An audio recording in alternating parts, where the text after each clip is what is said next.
Ilang mga kontrata ang kinansela ng Department of Energy bilang bahagi ng kanilang hakbang para matiyak na may lehitimong investor ang bansa para matupad ang mas pinaigting na proyekto ng sektor nito sa bansa. Narito ang report. Mahigit 160 renewable energy service contracts ang kinansela ng Department of Energy matapos mabigong matupad ng ilang developer ang kanilang mga obligasyon. Ayon sa DOE, bigo ang mga developer na sundin ang mga obligasyon sa ilalim ng kanilang renewable energy service contracts mula taong 2024 hanggang 2025.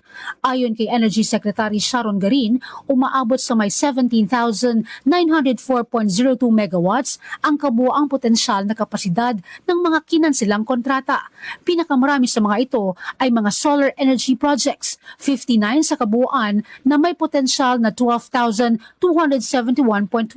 megawatts. Kabilang sa mga developer na may pinakamaraming nakansilang proyekto ang Solar Philippines Power Project Holdings Incorporated na ayon sa DOE ay bumubuo na humigit kumulang sa 64% ng mga nakansilang solar projects. Ipinaliwanag naman ng DOE na ang kanselasyon ay bahagi ng hakbang upang matiyak ng mga lehitimong investor na may sapat na kakayahang pinansyal, teknikal at legal ang makakapagpatupad ng mga proyektong pang-enerhiya sa bansa. Maghahain din ng DOE ng mga angkop na civil, criminal at administrative cases laban sa mga developer na nabigong sumunod sa kanilang mga kontrata.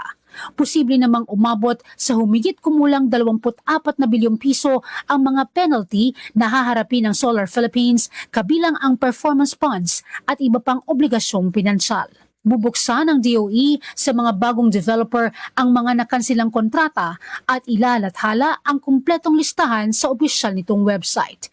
May inihanda ring umano ang pamahalaan na catch-up plan upang umabot ang target na 35% renewable energy sa kabuuang energy mix ng bansa. Ayon pa kay Secretary Garin, tuloy-tuloy ang mga hakbang ng DOE alinsunod sa direktiba ni Pangulong Ferdinand Marcos Jr. na gawing mas abot kaya, maasahan at makatao ang serbisyong pang-enerhiya para sa bawat Pilipino. Nauna sa mga balitang totoo at laging bago, Zai Chua, Alauna sa Balita, Congress TV.